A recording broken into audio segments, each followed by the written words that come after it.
Boa noite, irmãos. Sejam todos bem-vindos mais uma vez à nossa cruzada, à nossa exposição doutrinária. E na noite de hoje falaremos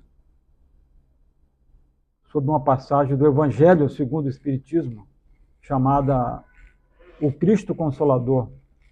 É o capítulo 6. Em especial, nós iremos falar o item 1 e o item 2. O item 1 sendo o jugo leve e o item 2, o Consolador prometido. O jugo leve. Vinde a mim, todos vós que estáis aflitos e sobrecarregados, que eu vos aliviarei. Tomai sobre vós o meu jugo e aprendei comigo, que sou brando e humilde de coração, e achareis repouso para vossas almas, pois é suave o meu jugo e leve o meu fardo. Aí está em Mateus, 11, 28 a 30. Comentário acerca dessa passagem. Aí destacamos aí a palavra alívio, O alívio no jugo leve de Jesus é a promessa de que, ao seguir o seu caminho de amor e humildade, mesmo os pesos da vida se tornam mais suportáveis, pois passamos a compreendê-los e enfrentá-los com paz no coração, amparo espiritual e um propósito maior. Pode ver que está sublinhado o aflitos, E o repouso, também sublinhado ali em destaque, O repouso para as almas é o atingimento da plenitude do espírito, uma vez que definitivamente aceitemos seguir o ensinamento de Jesus. A plenitude do espírito corresponde ao grau máximo de evolução moral e intelectual que um espírito pode atingir. Isso está descrito também no nosso livro dos Espíritos, em 2 itens, 2 questões, especialmente na questão 112, em que fala que os espíritos puros são os que alcançaram a suprema perfeição. No item 113 também, aqui diz, eles não mais sofrem as provas e expiação da vida corporal. É muito interessante também, tem a obra Amplitude de Joana de Amplitude, nem Amplitude é o nome da Joana de Ângeles, Plenitude. Esse é o livro Plenitude. Ele fala muito sobre essa parte aí da plenitude do espírito, O jugo refere-se a uma peça de madeira usada para atrelar animais. E no contexto bíblico, simboliza a sujeição. Jesus usa essa metáfora para mostrar que, ao se juntarem a ele, os fardos se tornam mais leves e o caminho mais suave, pois ele oferece suporte e orientação.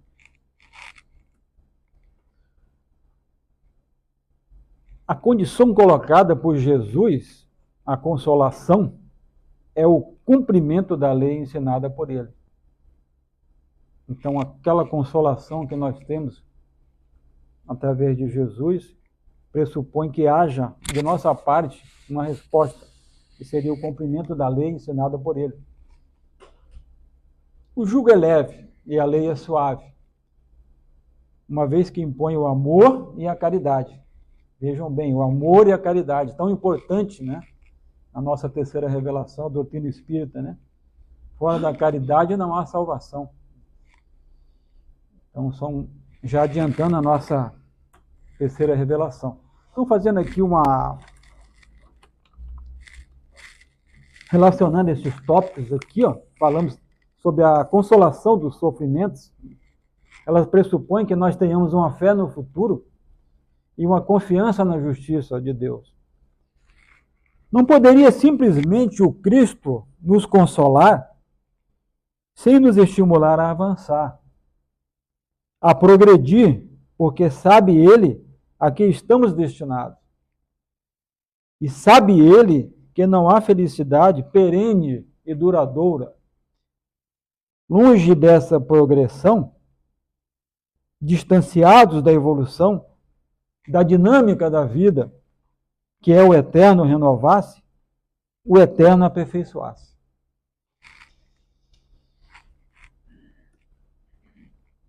Tem uma passagem chamada O Cego de Jericó, à margem do caminho. O cego está sentado à beira do caminho de Jericó, mendigando. Ao saber que Jesus está passando, começa a clamar: Jesus, filho de Davi, tem compaixão de mim. Jesus, filho de Davi, tem compaixão de mim. Mesmo repreendido por outros, ele grita ainda mais: Jesus, filho de Davi, tem compaixão de mim. Jesus para e o chama. O cego se aproxima e Jesus pergunta: que queres que eu faça? Ele responde: Senhor, que eu veja. Jesus, por sua vez, fala: vai, a tua fé te salvou. Assim o cego Bartimeu, é assim que ele se chamava, né? Teve a sua fé revelada.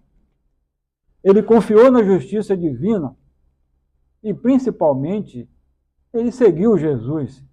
Ele saiu daquela situação estacionária, parado na beira do caminho, e seguiu Jesus. Depois vamos ver a importância que tem o seguir Jesus. Então, essa passagem bíblica, a passagem bíblica do cego Bartimeu, vamos verificar agora o seu significado sob a ótica espírita. A cegueira de Bartimeu pode representar a ignorância espiritual. O espírito, ainda cego para as verdades eternas e precisando de luz interior. O cego insiste em chamar por Jesus, mesmo sendo repreendido. Ele não se deixa calar, o que demonstra fé convicta e perseverança. Jesus sabia da condição do homem, mas pergunta a si mesmo. Isso mostra o respeito ao livre-arbítrio e ao valor da tomada de consciência. Ainda sob a ótica espírita, né? Jesus falou: a tua fé te salvou. A cura é merecimento e sintonia. Jesus não impôs a cura, mas que a disposição íntima do cego abriu espaço para a ação da lei divina. O mérito espiritual prepara o campo para a cura. E que Deus age conforme o merecimento e a necessidade evolutiva de cada um. O cego curado segue Jesus pelo caminho. Isso representa a adesão consciente ao caminho da luz. Não basta ver, é preciso agir, caminhar com Jesus no sentido das leis morais do Evangelho.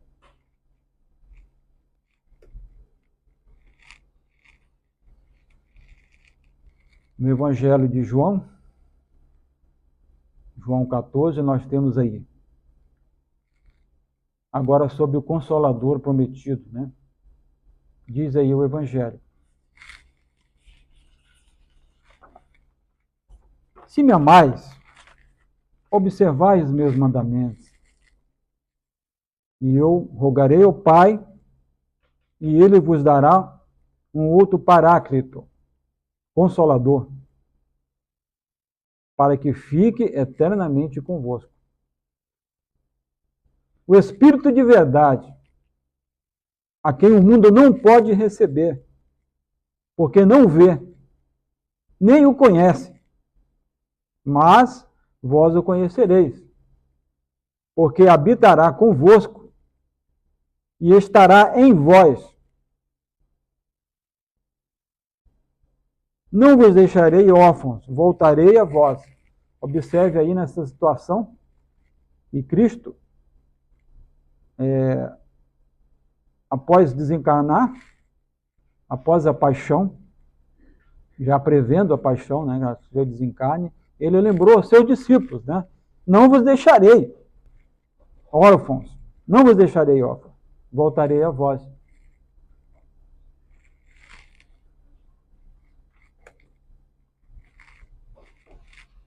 O Consolador prometido por Jesus é a doutrina espírita, codificada por Allan Kardec, que vem esclarecer os ensinamentos de Jesus, aprofundar o conhecimento da vida espiritual e consolar os aflitos com base na razão e na fé.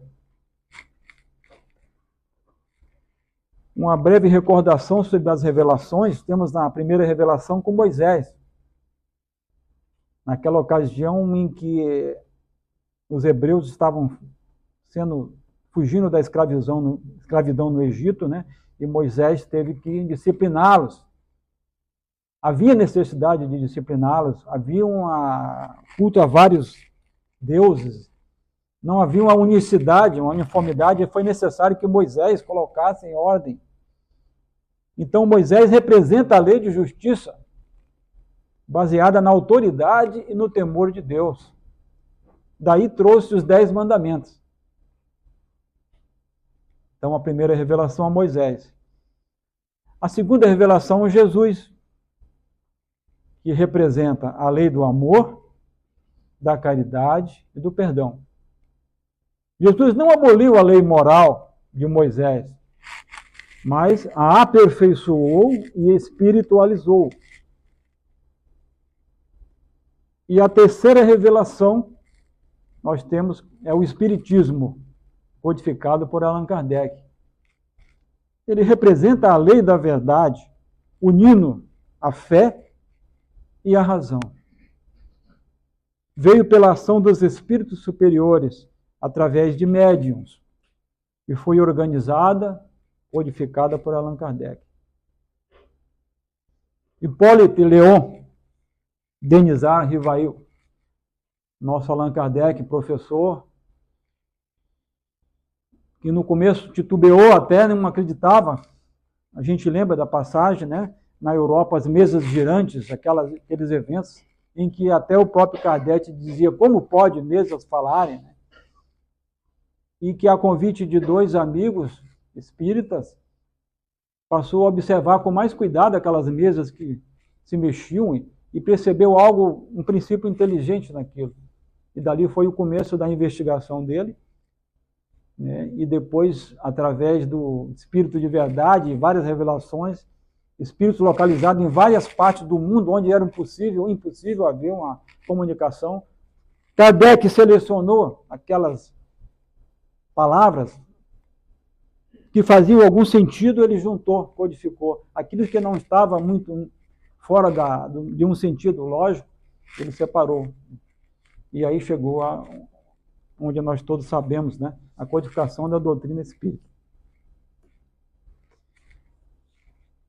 O Espírito de Verdade, ele é interpretado como uma manifestação espiritual de altíssima elevação, ligada diretamente ao Cristo. Esse Espírito é apresentado como o guia da regeneração moral da humanidade, trazendo instruções em nome de Jesus. Então veja aí, ó, eu voltarei. Lá no começo, quando Jesus falou aos seus discípulos que vocês não estão órfãos, voltarei. Então temos aí a ligação essas instruções de Jesus e se aparece como no Espírito de verdade, né? Nas revelações do Espírito de verdade. As mensagens do Espírito de verdade, elas têm como foco a reforma íntima, tão importante.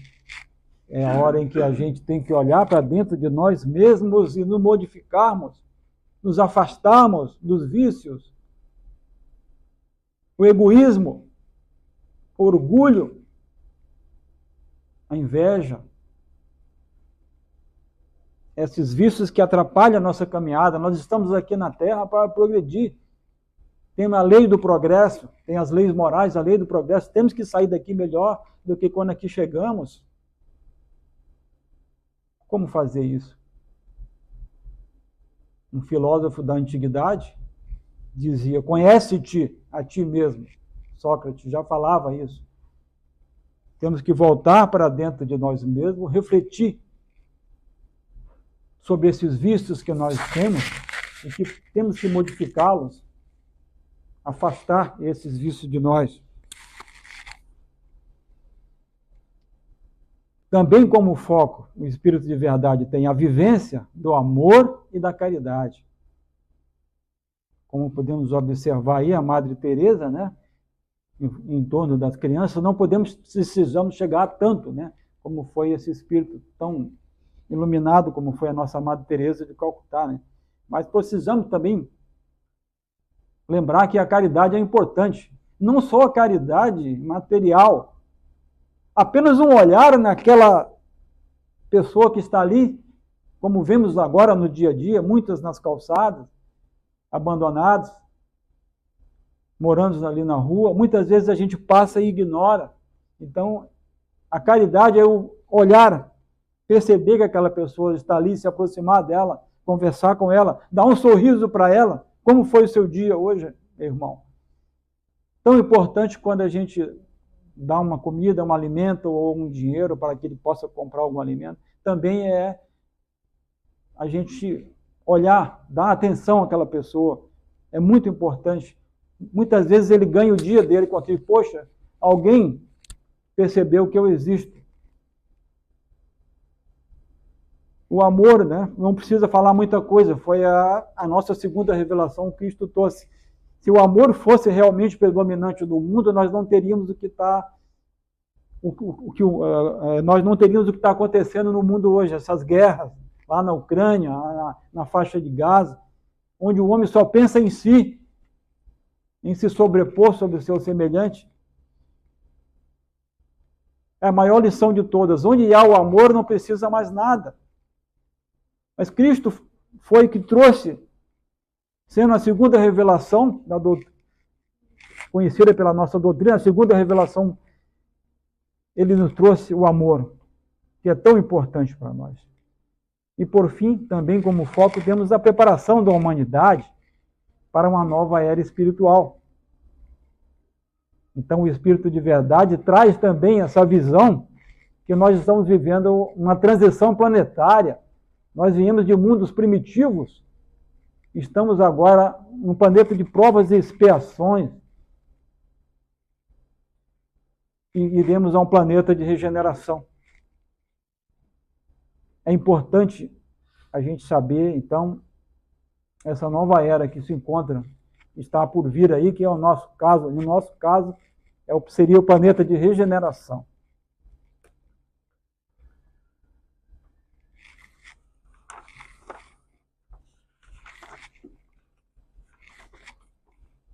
Aquele que deixa de seguir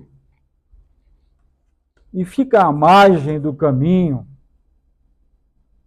cegas para tudo aquilo que a vida lhe propõe, para toda a beleza que o cerca, para toda a riqueza da misericórdia divina. Por isso, talvez o cego de Jericó estivesse à margem do caminho.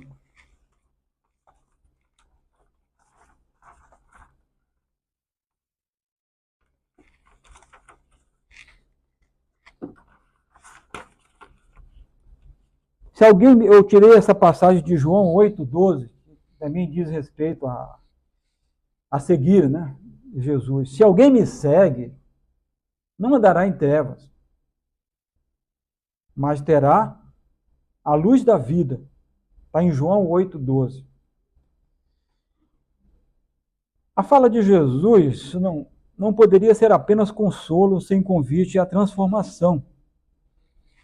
Por isso me dizíamos, talvez esteja aí os desafios que nos propõem, o maior consolo que Jesus nos traz. Jesus não vem simplesmente nos restabelecer o ânimo, nos reerguer.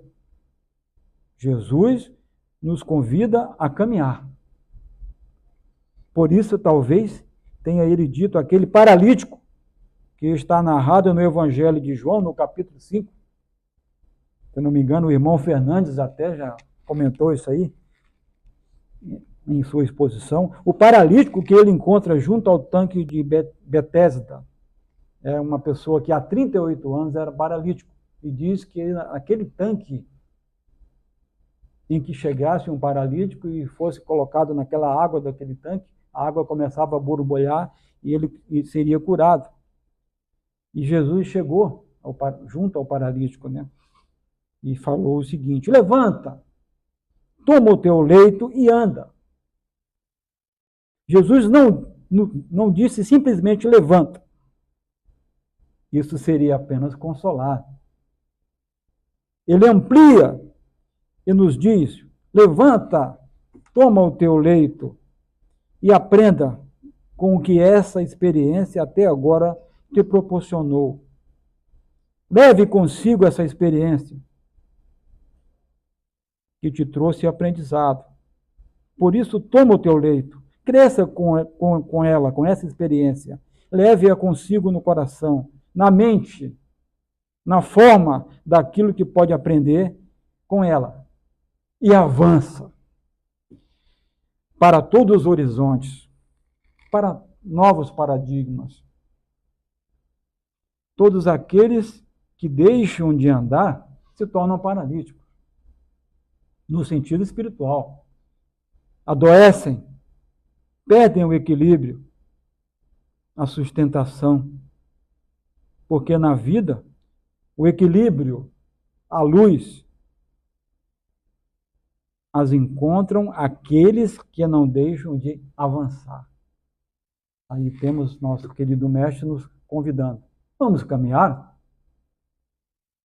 E assim, meus irmãos, eu encerro a minha apresentação. Muito obrigado a todos aí pela oportunidade.